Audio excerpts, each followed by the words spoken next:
No question. That ball is hot. And that's, it's part of the reason why the guy doesn't take sacks. He just doesn't take sacks.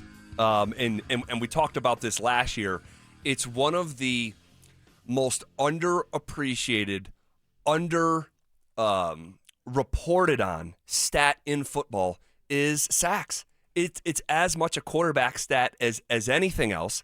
And, I'll quote Warren Sharp's research probably for the 8th or 9th time in the last year that in the 2024 season, you were 3 times more likely to get in the end zone if you went sackless on any drive.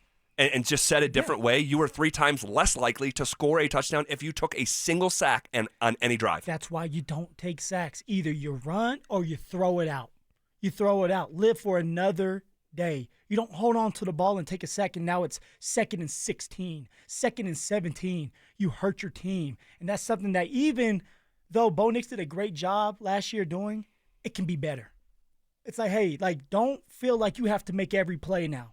Don't feel like you're so confident that you can fit it into a tight hole of 2 defenders. If it's not there, use those beautiful legs God gave you or throw it out of bounds and let's move on. And that's something that I want to see Bo Nix do a lot more of. If you're not running and it's not there, don't force it. And you know who can learn a lot from what you just said? Shedeur Sanders. Do the Shedeur. Do the Shedeur is running around and taking a sack. Oh, all right. He's going to learn. He will, but it's going to be one of the top. You don't see the stats? You don't see the stats. You don't see the stats coming out of Cleveland. Oh, hey. Out of Cleveland. Guys. Those guys are, well, I'll say those guys, but it used to be us. It used to be us. No, I'm serious, man, because it was your senior year of college. We're doing Trevor Siemian against Paxton Lynch, charting everything, Phil, everything. And now it's Cleveland's term, and it's fun to listen to because Shedeur had a really good OTA outing. I think it was the first day, maybe the second. He went 11 for 16. I have it in my head. 11 for 16, 3 touchdowns, 0 interceptions. Retire his jersey. Retire his practice jersey. Now, it was red zone, and Shedeur, I want to say, was going with the 3s because that's where he's at right now. Sure. You're a 5th-round draft pick. Yeah, old man Flacco, who's 40 years old. Yeah, we'll get to Mile High Joe here in a few minutes. Mean Joe. Yeah. Mean Joe. You think 40 years old. Oh, come on. Mean Joe? Mean Joe. Mean Joe Flacco? Come on. We'll get to Joe. He's got a funny soundbite that we'll react to in the 3 count. But so we were out there at practice. All right, out there at practice, and it's the only day we're allowed to be out there. It's interesting because Sean has done this for a 3rd straight year. He does not put the Bronco logos on the helmet. You have got to earn the right to take your little picture for Instagram. Yes. If you want to take it, you can take it, but it's not going to have a logo on it. And I just think that everybody likes to do that. He's intentional, it's detailed, and it's something small of like, you literally have to earn the logo on your helmet. It goes back to what we said earlier. Everything Sean does is intentional. There's a reason for his madness. There's a reason why he's doing it. And what he's telling everybody, and he's telling the rookies, that you haven't earned the right to wear a Denver Broncos logo yet. It's interesting. Go out there and prove it. Go out there and earn your spot. I don't care if you're a 1st-round draft pick. We think highly of you, but prove us right. Prove us right. Yep. And if you're an undrafted player, prove us wrong. That's how it goes. I love that. It's a nuanced detail that I just wanted to pass along. Guys, one of my biggest takeaways from OTAs today, get used to seeing number 1. Number 1 on offense. That's the number that Evan Ingram is wearing. And you could just tell, seeing the caliber of tight ends that have come through Denver here in recent years. Yeah. Evan Ingram has got a chance to be the best Broncos tight end in a decade. Fast, runs great routes from what I was watching, runs great routes. In the first play of the team period, it was Evan Ingram wide open for, I would say, maybe 30, 40 yards. I don't know if he's going to get caught by one of the safeties. Yeah. But it was him getting open. And Bo Nix connected with him right away. It was the first play. It was the first play of team, him up the left sideline, getting loose. And again, it's not real football, but it's the closest representation. I love it already. You're going to get in the month of May, and you could just see it. It's like, dude, this dude runs like the wind. What did I say? I said I want to see that connection early between Bo Nix and Evan Ingram yesterday. That's what I said I wanted to see, and I got to see it right away. And that's Bo saying, hey, I'm going to get you the ball as much as possible. That's Sean, that first play saying, hey, Bo, Evan Ingram's the first read. If he's there, hit him. That's Sean telling Evan Ingram, you're going to be a big part of this offense, and I'm showing you in OTAs right away during a team period, but we're going to get you involved. And for Evan Ingram, it feels good for him to be able to get that first ball and just take off while you have the media that's been waiting to see you. Why you have us that have been saying, hey, we've been talking about you, but to see the man, Evan Ingram, and how big he is and how fast he is, we should all be excited. Totally. He's going to be a huge weapon. He's going to be the Joker. He's going to be the Joker, and I don't think it's an accident at all in the vein of Sean doing everything's intentional with Sean Payton. Like the very first play in the practice at the media's there, it's showcasing his brand new Joker. And we were talking a little bit about when we were doing the segment about, hey, what are the biggest storylines, of OTAs? And we got to Evan Ingram, and it's like, is Evan Ingram going to be the second leading receiver on this football team? Yeah, how you feel now? After one day, and again, I'm not going to fall over myself, overreacting to an OTA practice, but given what my eyes told me and the caliber of athlete that he is, combined with some of the awesome stuff that he's done in the NFL previously in his career, the experience, combined with Sean Payton, a play designer who recruited this guy on the basis of him being the Joker, you're drawing from some real substance when you say, yeah, like this is probably the forecast. After Cortland Sutton, it would probably right now we reserve the right to change our mind. Oh, for sure. Probably going to be Evan Ingram. And that's what I want. I said it yesterday. I'm going to say it again today. That's what I want. It's an easy pass for Bo, a big body tight end that can break tackles, that can move the chains, that can steal block, that can be creative. That's what you want. I want Evan Ingram to get more involved in the red zone. Why? Because when you have a big body receiver or a tight end in the red zone, it's easier to get them the ball. Sure. And if it's easy to get them the ball, you're scoring touchdowns. We need to be more efficient in the red zone. Sean Payton was able to be creative last year with the tight ends in the red zone. What does that look like this year with Evan Ingram, who's a better tight end than any other tight end coming out of Denver for a very long time? Julius Thomas was a really good tight end. The next one is going to be Evan Ingram. Yeah, he probably has the best shot to be the best tight end since Julius Thomas. Yeah, if he can stay healthy. Let's put that in there. If he can stay healthy. Yeah. Other observations from OTAs. No Pat Surtain. Don't know where PS2 was today. Okay. Probably on a tour. Probably enjoying himself. Probably has, it is voluntary, but I think that's noteworthy just to pass along. The Defensive Player of the Year was not there today. Don't know why. I'm sure we'll find out here in the next 24 hours. No John Franklin Myers. And that one to me is more interesting than Pat Surtain because, he's making a statement here. Well, are you surprised? All the talking that he has done on X or Twitter, whatever you like to call it, all the highlights that he's putting on Zach, every day or every week for sure, John Franklin Myers is putting out some tweet or a video of him working out to show the Denver Broncos that, hey, I'm still working out, even though I'm not there, and I'm serious about this. When you guys get the contract done for me, I'll be ready to roll. That's what he's telling the Denver Broncos. But, yeah, having him not there, he's making a stand for himself, like I'm serious about getting a contract done right away. Yeah, and Mike Kliss had a tweet that says, relax on John Franklin Myers, not at voluntary OTAs. Not a contract protest. His agent, Cliff Brady, said, quote, JFM hasn't been to OTAs for a few years now. No contract issues. He'll be there for minicamp. He's currently working his butt off to have the best season of his career, end quote. So, again, okay. If it lines up with who he's been historically, that's like, okay. But all your boys are here now. Right. It's a different feel. I agree. It's a different – Zach Allen's out there. Right. It's a different feel. Right. Why are you not out there? You know who used to be like that too, who didn't like OTAs, and he made it known to everybody, was Melvin Gordon. Melvin did not like to go to OTAs, and he was pissed off when they kind of forced him one year. They're like in a way, they can't force you, but they kind of like say, hey, we just paid you a lot of money to be here. Sure. And you're getting ready to be in a battle. How about you show up? And I remember sitting there, and Melvin was pouting. Because Melvin was pouting? Oh, color me shocked.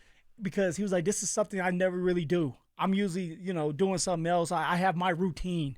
And everybody has their flavor of what they want done. I just thought it was interesting. And it was just like, okay, like, but you're here. You're getting the reps in with the quarterbacks instead of like having to find somebody to throw you a football. You're out here getting better with all of us. Like, that's what you want done. I'm not going to be mad. I'm never going to be mad for someone wanting their money. Christian Brown wants his money. I told you, go get every single penny. John Franklin Myers wants his money. Go get your money, but also be there. Cortland's there.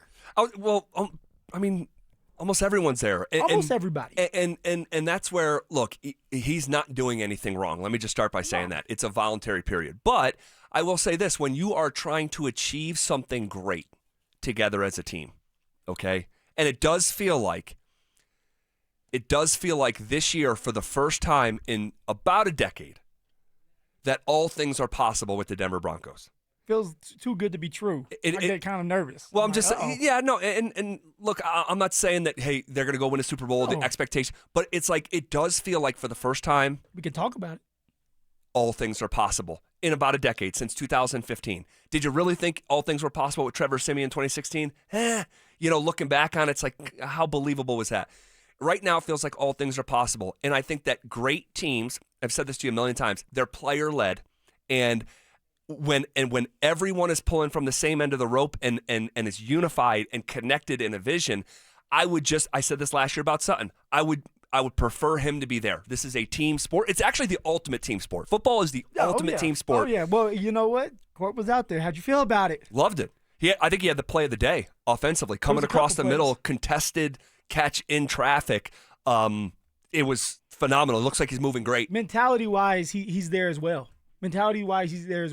He truly is going to let it just play out for what it is, from what I'm hearing, is that he's just going to let it play out, and he's going to You're talking about the contract. I'm talking about the contract.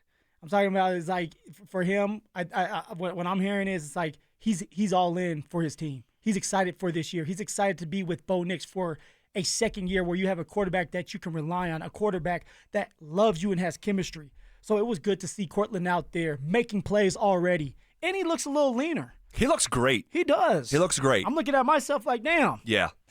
Oh, yeah. We're all looking at you like that. It's not just you. Give me a treadmill. Cortland looks fantastic. And it was great to see him out there making plays. Other stuff. I saw Adam Gase out there. Yes. Adam Gase was out there.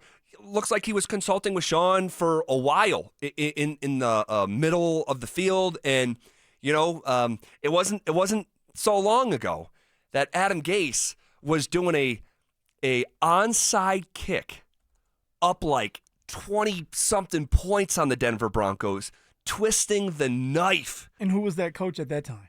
It was Vance Joseph. If I was VJ, I'd go up to Adam and kick him right in the nuts. Well, and this is what you get when you're out there and you're just around and listening and talking. And apparently, Adam Gase apologized to Vance Joseph for that very recently. Because I remember coming in here, I was doing the job at the time, and it's like, this guy was connected with the Broncos. He had a great relationship with Peyton Manning, and when he had his chance to twist the knife on the Broncos, he exercised that opportunity. And it was, VJ, I forget if it was 17 or 18. I forget. 17. Okay. Because I was there at 18, and I don't believe that we played Adam Gase, because Adam Gase was with Miami, correct? It was Yes. It was 17. Yeah, okay, so I got to pull it up now and reference the final score, because I remember it was like, whoa, that crossed a sportsmanship line if you have a relationship with the organization. And so, yeah, it was 35-9. Yeah. So at the time that they did it, it was like 28-9, and he did the onside kick. But you know what's cool about this moment that you just said, that, hey, Gase went and apologized? It's like being the bigger man saying, hey, dude, I was wrong. Sometimes that's what you're looking for, somebody to come back, because you never know who you're affecting. We're going through life, and if somebody doesn't tell you how they feel, you just think that things are okay. And so you just keep moving. But if somebody can come back and say, hey, dude, what I did to you, when I look back at it, that was wrong. Yep. And I'm sorry for it. Yep. That goes a long way. And maybe someone like Vance was like, man, I needed that. Thank you for at least acknowledging it. Thanks for coming up and telling me, it's okay, it's over, but thank you for that. And I'm so glad you're saying it, because we just talked about this past week, and I forget why it came up. but I mentioned this, that like when you are in high school or you're in college, and I reference like going at it with some of my former teammates that like literally like either wanted to fist fight them or was being peeled apart and screw you, and then you get back together the next day. Yeah, and everything's fine. And everything turns out to be fine. But as an adult, when you're not meeting in the same location every single day, even a perceived slight can lead to a lifetime of silence as adults. And so words matter. So my guess is that if Adam Gase didn't apologize to Vance Joseph very recently for what he did in 2017, they would likely never speak again. You just don't do that to a contemporary, or so somebody that like you guys, even though you're head coaches, like you have this. It's a fraternity. There's only 32 of them. Exactly. Like we all know what we're going through. Yeah. And for that, I'm sorry, Zach. I'm sorry for telling you all those times that you're ugly. Thank you. Are you good? Thank you for that. I'm good. Right. I'm I good. had to get that off my chest. Thank you for that. So that was a cool little detail we learned from being out there at OTAs. And I'll say this young running back, RJ Harvey, his burst is just a little bit different. He's a different guy. He's built a little bit different, literally. His lower body is huge. Trunks. Huge. Trunks. And he actually has a thick upper body as well. But you're right, Zach. That subtleness, that explosiveness, he has that. Now, I was out there with Steve Atwater. You remember when I talked about how Steve Atwater pushed me to prove him wrong because he told me that he compared me to Ronnie Hillman and being a guy that can run outside and not in. So Steve came to me today. Yes. Said, hey, man, I was listening. And oh, I love that. Yeah. Steve Atwater is the man. And I was like, Steve, like, I hope you didn't take it the wrong way. What I was trying to get through is you pushed me to prove you and everybody else around that I could do it. And that's one thing that my father taught me from a young age. As a running back, you run from the inside out. And when you said that, it triggered me. It's like that's the first thing I knew how to do was run and inside. And then I was able to run outside. So now let me show you. And so someone like RJ Harvey, right? It's like, show me. You have the speed. You have the burst. You had a couple catches out there. I'm like, wow, you can do it. But can your ass run inside? Yeah. Can you break those tackles? Can you make those moves within this box? And if you can, you're special, and you're going to have 1,000-yard year, young man, if you can do that. Yeah. And I always remember the way that Vance used to phrase it when it came to you was Phil's willingness to run through darkness. Yeah. Because you don't know. There's so much trash in there. It's like you don't know what's on the other side of that. And with the way that you used to hit that hole with a reckless abandon, I don't know if RJ Harvey's going to be able to do that. But here's what I do know. And this wasn't even like in the team setting, okay? When they're breaking down to positional drills, and you're seeing running back after running back after running back go through the same sequence, it really does. It can create some contrast as opposed to like seeing a passing play this way, that way, a running play. Then you're rotating it. So when you're watching running back after running back do the same thing, you're able to differentiate how this guy looks. And RJ Harvey, you could just tell, like if an alien came down and didn't know who was who, chances are he would say that guy has the best burst and looks like physically different than the others. But you were right. The first thing you can notice about a player is how they move. Are they tight? Like, are their hips tight?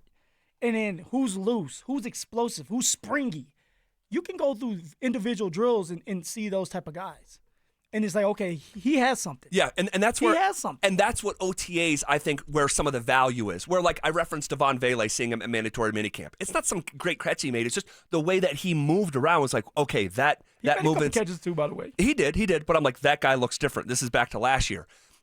It's the same way I look at NBA Summer League. When I'm watching, and Christian Brown sticks out to me, because when I was watching Christian Brown as a rookie play, this dude couldn't hit water if he fell out of a boat. I mean, it was one of the worst shooting summers I've ever seen anyone have. He might have shot like 19%, seriously, over the summer. But I didn't care because I'm like watching him. I'm like, okay, look at the way he runs the floor. Look at who he is athletically when he rebounds. And look boy, at him is in he transition. athletic. Yes. So I'm like, give me that stuff. That's the base of the pyramid. You could work on the other skill set. And when I look at RJ Harvey physically, I'm like, okay, that guy looks. He just looks the part. So you were looking at the drills today because they were right in front of us. Yeah, they were literally right in front of us. And yeah, Bidet, and you had a couple other. Mr. Watson was out there. Mr. Watson. And then, of course, the other three, Audric Esime, Jaleel McLaughlin and RJ Harvey. Yeah. When you're looking at them, who was impressive? Like, who moved well right now? Because they're After RJ Harvey? After RJ Harvey. Jaleel. It's Jaleel. I would agree. Jaleel. Audric Esme still to me, like, and maybe it's his body stature, right? He's a bigger dude. He is. He's not going to move and look as smooth doing some of these drills. That's not him. He's a bigger bruiser. Right. But it's like Jaleel, to me right now, Zach, he has a little bit more spring to him where he knows that he has to show up. That now RJ Harvey is here. Yeah. And RJ Harvey is going to be the one starting. What are you going to do about it? Because you also have Audric Esme that Sean, let's be real, Sean drafted. Yep. And you're undrafted. You have to come out and show out every single day. Every day. Sense of urgency. That's what I see so far with Jaleel McLaughlin. I know he works hard and we talk about it all the time, but the sense of urgency has to be there. The explosiveness, which, by the way, there was a couple runs where Jaleel had that were explosive. That has to be there. You have to be able to break a couple more tackles and compete. I'm excited, man. Yeah. I'm ready. And he has got to it can't be just a vision or a forecast or a flash. He's got to put it together. Yes. And my guess is this is his last opportunity here in Denver to truly put it all together. And if he doesn't, he'll be in a different OTA next year. Who else?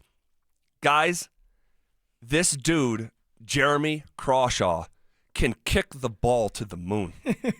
There was a couple that he got a hold of, and I told you about that experience down in Austin watching Florida and Texas hook him, and watching him have like a 62-yard punt and watching it through there going, damn, it's a heck of a kick. I'm sitting there having a conversation, and I'm watching that ball come off his feet and scrape the troposphere. Look at you. He scraped the troposphere. So dramatic. and come down like, holy God. I'm telling you, like, you laugh now, but there's going to be game days where that guy is helping you win a football game. And that's what we're looking for. He was drafted in the 6th round. We're talking about a punter drafted. If it was me during that time, I'm insulted. You drafted a punter before you drafted somebody else. But it's because of his leg. But can he be consistent? This is the thing about punters now is you do have the leg. But when they tell you to locate or they say, hey, we want it in the left area with this time, can you do that? Yep. And that's something that we're fixing to find out as camp goes on. And if he can, he will be an all-pro punter because he has the leg, the talent to do it. But are you directional? Can you place it where they want it to be? Right. That's the next steps. I'm buying stock. Oh, look at you. I'm buying stock. It's the second time I've ever bought stock in a punter. The first was Marquette King, and I went broke. The stock bottomed completely out. You at least got a music video. Yes. You get to listen to that every day. Oh, my gosh. And then another observation from out at OTAs today. Guys, this young man, defensive end, Savion Jones, oh, my gosh, physically. You know, Vince McMahon, he ran WWE forever, took over his father's company and made it into a, many billion dollar business. He used to have this litmus test for a guy that was going to be world champion. He said, that guy should be able to walk through an airport and people turn their head and say, what does he do? Who is that? Savion Jones would not be able to walk through DIA without turning heads and saying, what does that guy do with his body? Exactly. He is a mother load. 6'5", 290. He's standing next to other professional athletes and sticks out. This dude. Relax. I will not relax. I will not relax. Today is not a day for relaxing. Let me just get excited on a Thursday in May. Let me get excited on a Thursday in May. You're drooling right now. You're drooling. Savion Jones, just as a prospect, you understand why that they took this kid with the 101st overall pick. He is a load. He is a load. I love it, Zach. I love the detail. And now it's like, what do you look like on the football field? Right. What do you look like? Can all that muscle, and you're a specimen, but can that look the same on the football field? To me, I can't wait to see this man, Savion Jones, go to work. I can't wait. Prove everybody wrong or right, whatever way you want to think of it. that you're here for a very long time and you can make plays